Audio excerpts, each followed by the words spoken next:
السلام عليكم ورحمة الله وبركاته. مرحبا بكم.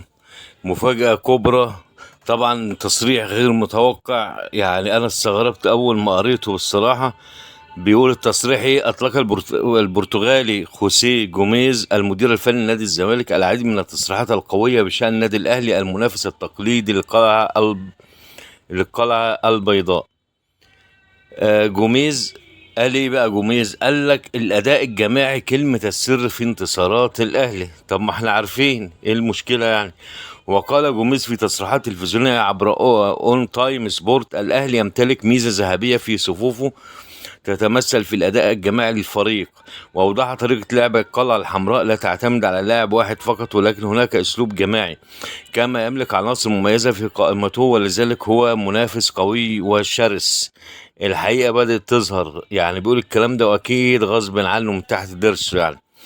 وتابع الأهلي لديه عناصره مميزة في صفوفه تستطيع غلق المساحات على المنافس، ومن ثم التوجه نحو منطقة جزاء الخصم لتهديد مرماه. ولكن بشكل عام لدى الأهلي عناصر لديهم قوة فنية كبيرة. وزاد: أرفض تحديد اسم لاعب واحد فقط في الأهلي يكون هو الأفضل، ولكن الأمر الملفت للانتباه هو حصد وسام أبو علي لقب هداف الدوري المصري رغم مشاركته في عدد مباريات أقل. وكان وسام أبو علي قد انتقل إلى صفوف النادي الأهلي من فريقه سيريس السويدي في انتقالات شهر يناير.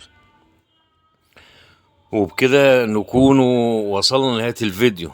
يعني احنا بنقول ايه؟ اللهم لا حسد. يعني الاهلي السنة دي كمان هيبقى حاجة تانية. جاب لعيبة، طبعا لعيبة عالمية ومبالغ جامدة عشان كاس العالم للأندية.